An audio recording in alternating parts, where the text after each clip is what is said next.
annemiz var burada. Kendisi programdan önce ilk konuşmak istediğini de dile getirdi. Hemen söz hakkını kendisine vereceğiz. Kendisini tanıtsın, ardından da özellikle çi undixwazin ji vê pêvajoyê ez bi Kurdî jî bînme ziman yani pêvajoyekî birê ve diçe lêbelê daxwazê we çi ne? Gelê Mêrdînê çi difikire, çi dixwaze vana bînne ziman kerem kedayê. Pêşî ez zaten Tirkî nizanim zêb Kurdî xwe îfade bikim. Kerem ke.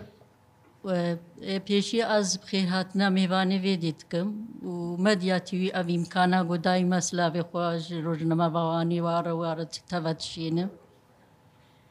Ez jî weke dayîkekê pêşiya zê vê bêjim wexta sîlah şewitan din ez jî li wê dirê bû. Tu bixwe jî tevlî wê merasimê bûm ez şehidê wê roja girîng bû. Ez karim vê bêjim tiştekî pir xweş bû. Aşîtî wextayek bê aşîtî dewama wê werî pir xweş e. Ama ê terefdar got gavê bêavê jî xweş e. Sîlah mana şewtana sîlahê di dîloka me de di dîlokê dinyayê hemikî de pir mihûm e. Pir girîng e bir mihûm e. Şewtana sîlahê ne tiştekî wilo sivik e. Hestek çawa bû were çêbû? Hestekî pir giran bû, pir xweş bû. Anî bi ziman tu nikarî bênî.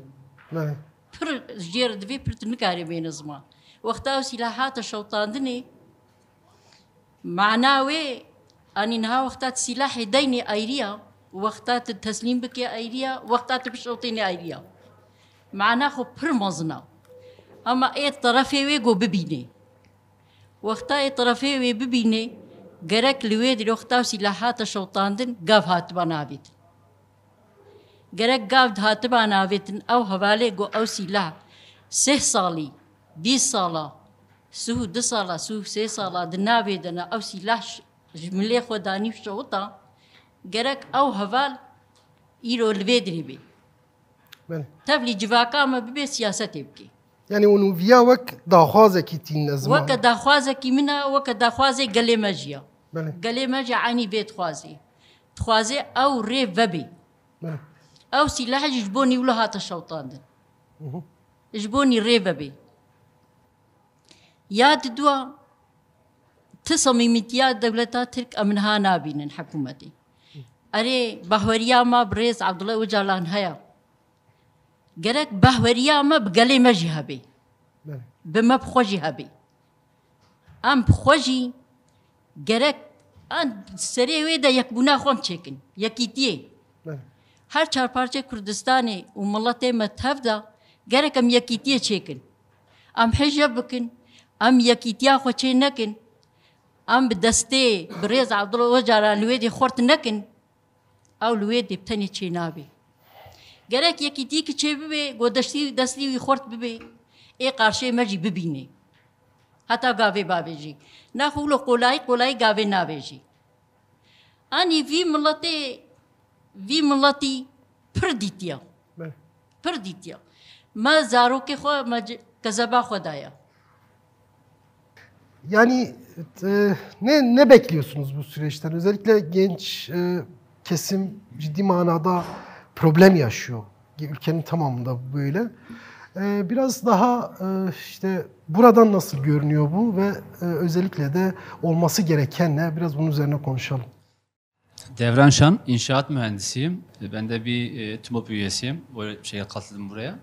Öncelikle şimdi barışın olmadığı yerde, özellikle bizim Kürdistan bölgesinde sosyal kesim, ekstra ekonomik boyutunu söyleyeyim. Şu anda bizim yaşlarımız genellikle 30 ve üstü yaşlardır.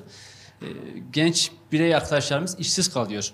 Bu işsiz kalmasının nedenlerden bir tanesi de barışın olmaması, Türkiye toplumunda ekonominin kötüye gitmesi, yarının ne olacağını belirsizliği, sürekli bir her gün uyandığımızda bir şeylerin olması ister istemez buradaki insanların da işsiz kalmasına, batıya göç etmesine neden olmaktadır.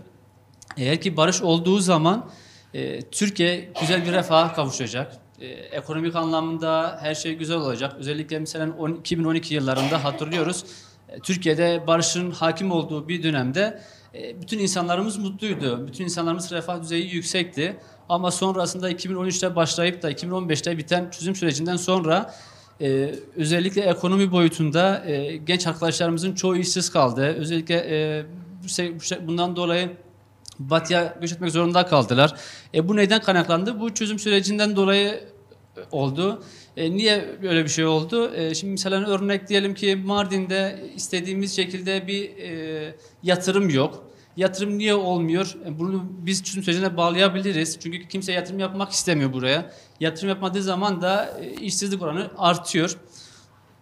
Ekstra çözüm süreci niye gerekli? Özellikle Kürdistan bölgesinde hepimizin de bildiği bu uyuşturucu meselesi var. Evet. Ve Diyarbakır'da devletin yaptığı genel bir şey yapıldı. Uyuşturucu yaşı 7 yaşına inmiş. Ve bu gerçekten çok büyük bir problem. Sorundur. Hani evet tam biz çözüm süreci diyoruz da çözüm süreci olmasa bizim aslında kaybettiklerimiz öne çıkması gerekir.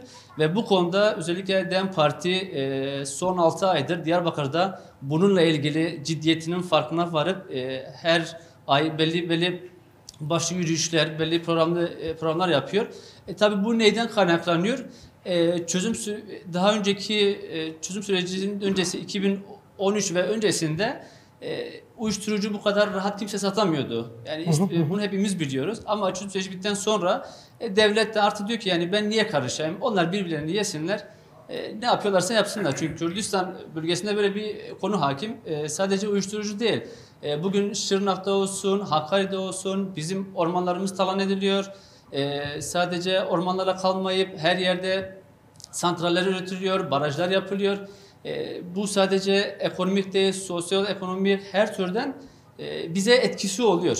Evet. Ve özellikle Mardin'de çok diller var, çok dinler var, çok farklı etnikte insanlar var ve hepsinin de tek bir isteği var, barış olmasını istiyor.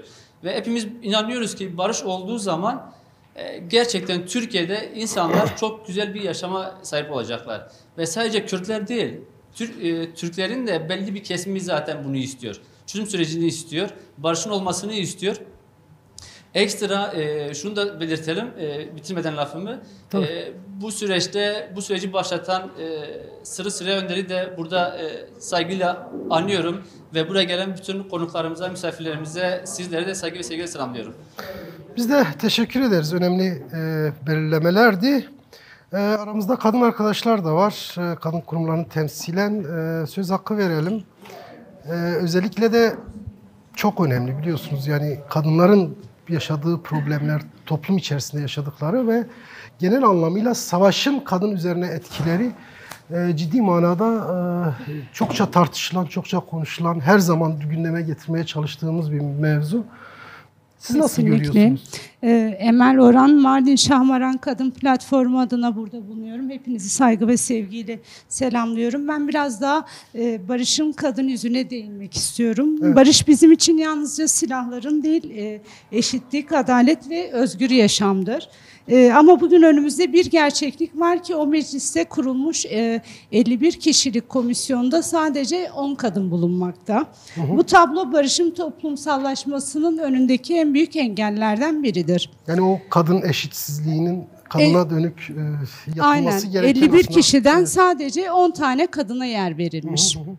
Birleşmiş Milletler Güvenlik Konseyi'nin 1325 sayılı maddesi şu şekildedir. Kadınların eşit temsili katılımı olmadan barış kalıcı olamaz. Evet. Bizim taleplerimiz bu konuda net.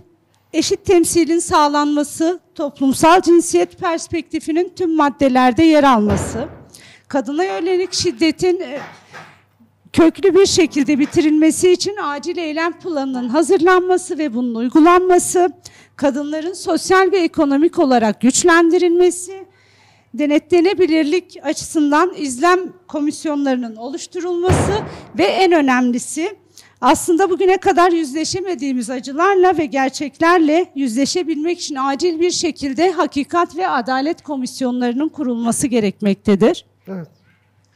Kadınların barış masasında olmadığı bir barış toplumsallaşamaz, kalıcılaşamaz. Bundan dolayı kadınların bu süreçte yer alması gerekiyor. Dünya örnekleri bize bunu çok açık kanıtlıyor aslında. Liberya'da kadınlar sokakta bedenlerini siper ederek bu savaşı durdurup barışı getirdiler. İrlanda'da anneler ve kadın örgütleri sürecin toplumsal meşrutiyetini sağladı.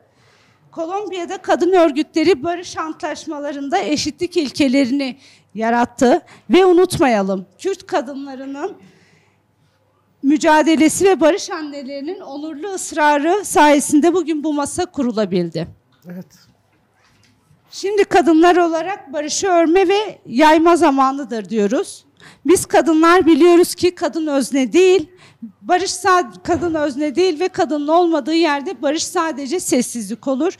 Ama kadın önce olursa barış gerçek olur. Barışın adı kadındır ve bu defa barışı biz kuracağız diyoruz. Tekrardan Şahmeran Kadın Platformu adına hepinizi saygıyla selamlıyorum. Biz de teşekkür ediyoruz. Kürdistan'da da kadınların verdiği mücadele artık Orta Doğu'ya, dünyaya örnek olup teşkil edecek bir mücadeleye dönüşmüş durumda. Bu açıdan önemli.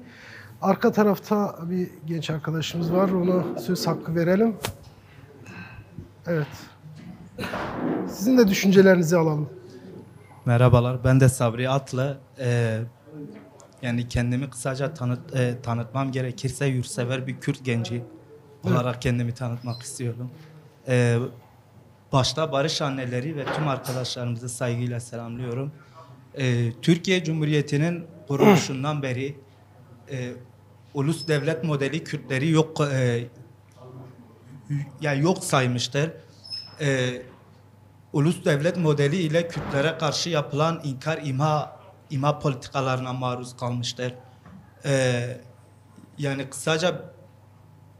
kısaca eklemem gerekirse bu süreçte her iki tarafın da hassasiyetleri var. Bu hassasiyetler doğrultusunda Gençlerin hassasiyetine. Yani gençlerin hassasiyeti yıllardan beri Kürt gençleri her türlü işkenceye maruz kaldı. Kürt gençleri öldürüldü. Ya bu konuda bir genç olarak benim hassasiyetim gerçekten bu barışın ilerlemesi, hani bu barış doğrultusunda hani bir müdahalenin olmaması.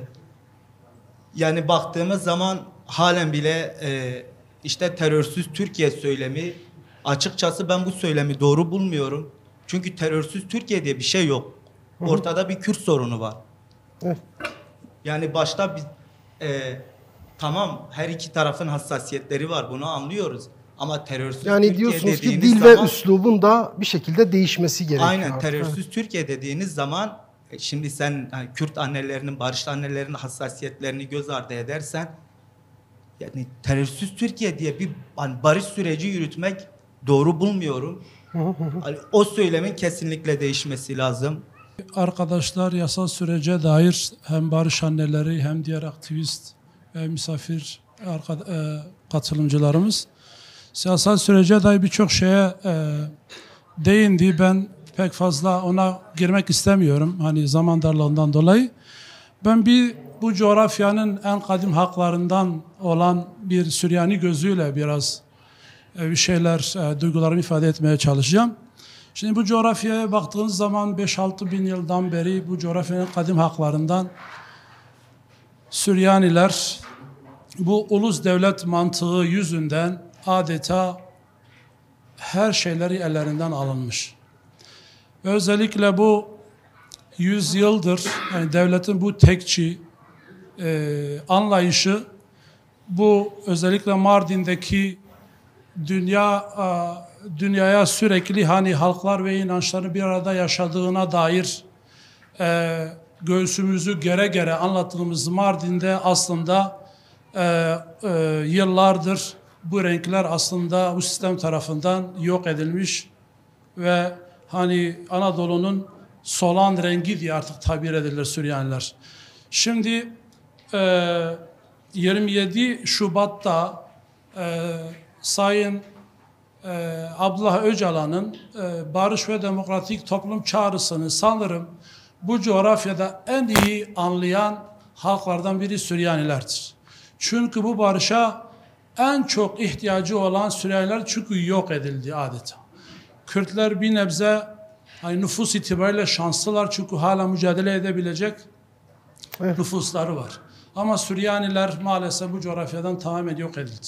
Bütün dilleri yok edildi, kültürleri yok edildi, dini değerleri adeta ayaklar altına alınmış, kilise, manastırlar hepsi camileştirilmiş ve adeta nesilleri tüketilmiş durumda. O yüzden yani bu süreci biz Süryaniler olarak kesinlikle destekliyoruz ve ben özellikle hani Sayın Abdullah Öcalan'ın Kürt halk önderi diye hep söylenir. Ben aslında bunu doğru bulmuyorum. Artık Sayın Abdullah Öcalan sadece Kürt halkının önderi değil. Yani Mezopotamya'da, Orta Doğu'daki bütün halkların önderi durumunda. Çünkü yıllarca 17 metrekarelik bir adeta bir çukurun içinde halkların kardeşçe birlikte yaşama için vermiş olduğu bir mücadele var. Bu anlamıyla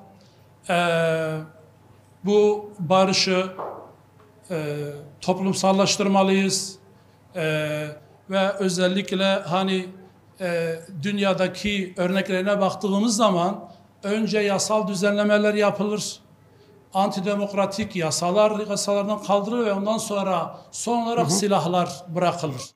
Oysa Sayın Abdullah Öcalan bunu tersten işletmiştir. Yani devletin sürekli hani silah varsa hiçbir şey konuşamayız hep der dururdu. Bu Kendisi ne ellerinden yaptı? Tam aldı. tersten. Evet, ben silahı bırakıyorum. Hadi buyurun bu antidemokratik sisteminizi değiştirin dedi adeta ve aslında aslında silahı devletin elinden aldı artık. O yüzden bu barış ve demokratik toplum çağrısını büyütmeliyiz. Bütün tabana yaymalıyız ve bunu büyüttüğümüz takdirde, tabana yaydığımız takdirde Mardin gibi bir yerde hani halkların, inançların birlikte yaşadığı bu coğrafyada kardeşçe, eşit yurttaş ve onurlu bir yaşamı birlikte inşa edeceğiz. Ve son olarak ben şunu söylemek istiyorum. Şimdi evet bir komisyon kurulmuş durumda ama bu komisyonun yani özellikle hani devletin bu tekçi anlayışını ortadan kaldırmak için bu anayasal adımlar atılması lazım. Başta ana dilde eğitim. Evet. Onun dışında işte terörle mücadele yasası. Yani temel hak ve özgürlüklerin önündeki bütün antidemokratik yasaların anayasadan çıkartılması lazım. Yani bu yasal düzenlemeler yapılmadan bu sürecin sağlıklı ilerlemesini pek görmüyorum. O yüzden bu bir an evvel bu yasal düzenlemeler yapılmalı ve bu barış ve demokratik toplum çağrısını elimizden geldiğince bütün haklar ve inançlar sahiplenmeliyiz ve İmralı'daki Sayın Abdullah Öcalan'ın elini güçlendirmeliyiz. Aşitiye İzmir'i buradaki aşitiye dene mevani hatını vera alser nave dayka astevli ve program edvem navem Cemile Aydın'a امل إزميري بونجبو خاطري قم كرمانج بون أم جبو خاطري قم بقوا أم إنسان موك كردستاني جيانكر ما شهيدك داو وما دحر زاروكي ما جي ساقطن إجا أم دخوازن أبدستي آشيتي قانا دريش بوية أوجي بزماني شر نشتغلن ما دمكي بالريز باحشلي تهندري مجلسي دبيجة أمي آشيتي تشيكن چما آنها گاوه خو پاش تاویجن چما آنها دنگه خو در ناخن ام دخوازن اوجی پیشیا گله خو بکن بزمانی آشیتی نرم خبر بدن ایسانی خو اقناع بکن یعنی ام وری هیویه کرمان جا دشکینن بالطرف کی تنی گاو نای آویدن ام دخوازن اوجی دنگه خو درخن اوجی سانی خو بیجن ام نچون سر آخا کسی ام نچون سر آوا کسی ام جبری دخودی و آخی و آوی بونه وی ولاتی بونه و خودی مزابوتامیا بونه او هاتن او جناوا بیج چینه جکو هاتن سر آخا ما ایرو ما قبول نکن ام کرمانجی نه کرمانجی برین زاروکی وان کتن مکتبا گش بونه دکتر بونه مهندس بونه اکادمیسین يعني هر يكي فلسفة كي هي هر يكي بوي إنسان كي مكمل هر تشتي دنيا فهم كرنا كرماج نماتين خاباندن O ed bejim bira evji ki deste xadreji aşitiye bikin kurmaca nema karın bixapinin o bira binerin li Rusya o li ali van devlete şarlê bûne gil wan devleta binerin bixwazin Tirkî nebi wek wan devleta bira destê aşîtiyê dirêjî me bikin bira ew komisyonê xwe bira ew jî hevde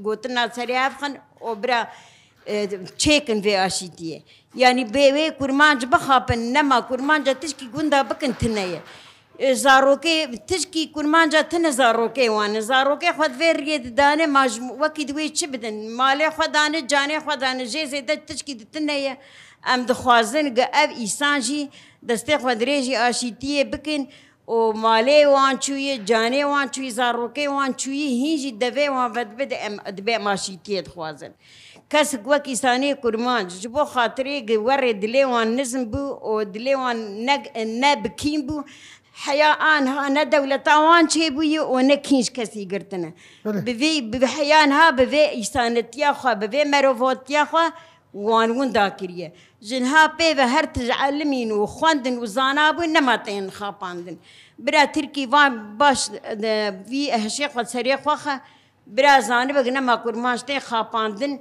li temamê dinyayê wek nokak tilkebirxî her yek ketî derkê temamê dinyayê hat xwendine û elimîn zimanê wan û xwebîsana dane qebûl kirin wallah li Almanya got wextêkî dibêjin kurmanc û PKK got vê heya sona da wî em bi wan ewlene temamê dinyayê me ewlene ew me ne ewlene. Ben avukat Volkan Kaçira, Özgürlük İçin Hukukçular Derneği'nin yönetim kurulu üyesiyim. O sıfatla katıldım. Öncelikle tüm barış annelerine ve diğer katılımcılara teşekkür ediyorum. Süreci çok iyi özetlediler ve dileklerini de yerine getirdiler. Yani çok da bu süreçte konuşulan hukuki süreçler. Aynen. Biraz. Ben daha çok hukuki sürece değinmek istiyorum. Sadece o noktalara değinmek kısa olursa sevinirim. Tabii elimden geldiğince kısa olarak değinmeye çalışacağım. Bazı işte sadece parmakla sayabileceğimiz kadar yerel mahkemelerde süren kovuşturmalarda umut veren kararlar olsa da bu kararlar yeterli midir derseniz tabii ki de kesinlikle yeterli değildir. Öncelikle AİHM'in tahliye umudu olmaksızın ağırlaştırılmış müebbet hapis cezasının 3. maddeye aykırı olduğunu, yani bu infaz rejiminin işkenceyi oluşturduğunu karar vermiştir. Türkiye'de bu ağırlaştırılmış müebbete tabi tutulan, yani bu işkenceye tabi tutulan kişilerin sayısının 4000'i aşkın olduğu tahmin ediliyor. Ki bizim size söylediğimiz 4000 rakamı sadece kesinleşmiş cezası olanlar. Buna daha kesinleşmiş cezası olmayan, yani sürecin devam ettiği kişiler eklenince bu artıyor.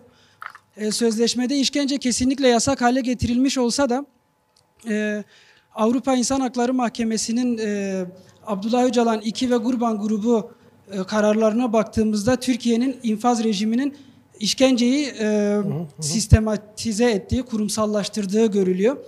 Biz bu ağır müebbet cezası alan mahkumların umut hakkının ihlal edilmemesini ve derhal salıverilmesini talep ediyoruz. Ayrıca başka bir konu var. Siyasi tutsaklar dediğimiz bir kavramın halen var oluyor olması. Barış sürecinde böyle bir kavramın var olması tabii ki de trajikomiktir. Ama bunun dışında asgari düzeyde şu an siyasi tutsaklara sürgün rejimi uygulanıyor. Sürgün pratiği var. Siyasi tutsaklar için deniliyor ki sizin ailelerinizle görüşme hakkınız elbette ki var. Haftada bir gün görüşebilirsiniz. Fakat Mardin'de yaşayan, ailesi Mardin'de yaşayan, Mardin'de ikamet eden bir tutsağı siz Samsun cezaevine gönderdiğiniz zaman bu hakkı kısıtlamış oluyorsunuz. Uygulanamaz hale getiriyorsunuz. Bir başka şekilde hani asgari düzeyde en azından serbest bırakılana kadar bu şahısların infazının ikametlerinin ve ailelerinin bulunduğu yerde gerçekleştirilmesi gerekiyor. Ki bu asgari bir istektir. Azami'de bunların özgürleştirilmesi gerekiyor. Ve son dönemde bu siyasi tutsaklarla ilgili bir gündem var. Kamuoyuna da yansıdı. Özellikle Samsun cezaevlerinde bulunan siyasi tutsaklara bazı kişilerin siyasi tutsakların bulunduğu koğuşların duvarlarına mermi bıraktığı ve süreç bitsin biz sizlerle görüşeceğiz diye sözlü tehditlerde bulunduğu kamuoyuna yansıdı dediğimiz gibi. Evet. Bu kişiler hakkında, bu şahıslar hakkında derhal soruşturmanın başlatılması ve gerekli cezaların verilmesi gerekiyor. Ayrıca son olarak buna da değinmek istiyorum. Kürtlerin bütün yasal haklarını illegalize eden ve demokratik süreçlere katılımını engelleyen bir kanun vardır. Bu kanunun ismi sözde terörle mücadele kanunu. Evet. Bu kanunun barış süreci sonuca varsın varmasın ki biz varacağını umut ediyoruz da Yani acilen kaldırılması gerekiyor.